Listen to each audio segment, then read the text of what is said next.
সময় থাকতে নিজেকে পরিবর্তন করুন। যেদিন কেউ চাকরি হারিয়ে চোখের পানি মুছছে, সেদিনই কেউ চাকরিতে প্রমোশন পেয়ে দামি রেস্টুরেন্টে ট্রিট দিচ্ছে।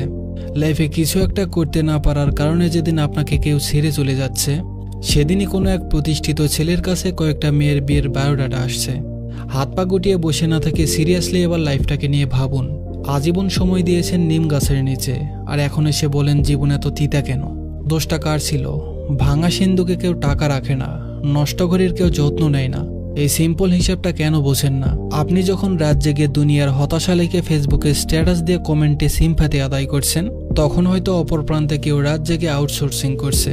আপনি কমেন্টে প্রচুর সিম্পাথি পাবেন, আর সে পাবে অ্যাকাউন্টে টাকা। আপনি যখন স্টুডেন্ট লাইফে বাবার টাকায় বন্ধুদের সাথে মাস্তি করে দামি রেস্টুরেন্টে খেয়ে ফেসবুকে স্ট্যাটাস দিচ্ছেন, তখন আপনারই কোনো এক বন্ধু ক্লাসে অ্যাসাইনমেন্ট আর নোট নিয়ে ব্যস্ত ছিল।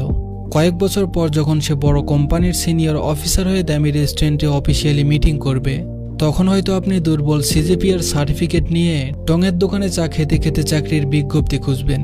যে বয়সে লাইফটাকে আপনার জয় করার কথা, আপনি সে বয়সে করছেন এনজয়।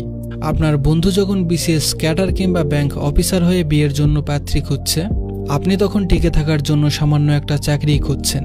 কারণ আপনি যখন ক্লাস ফাঁকি দিয়ে ডেটিং করতেন, আপনার এই বন্ধুটি তখন ক্লাসে বসে নোট করত, আর আপনি তখন দিন শেষে হতাশ হয়ে বলবেন, শালার ভাগ্যটাই খারাপ। No brother, you are totally wrong. আপনার ভাগ্য আজ আপনাকে এখানে আনেনি, আপনি নিজেই আপনার ভাগ্যকে এত নিচে নিয়ে এসেছেন।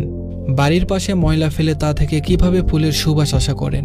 কাজ যা করছেন রেজাল্টও তাই পাবেন। সুতরাং সময় থাকতেই যেন আমরা সময়ের মূল্য বুঝি, কারণ প্রত্যেকটি মুহূর্তই জীবনে অনেক গুরুত্বপূর্ণ। ধন্যবাদ সবাইকে।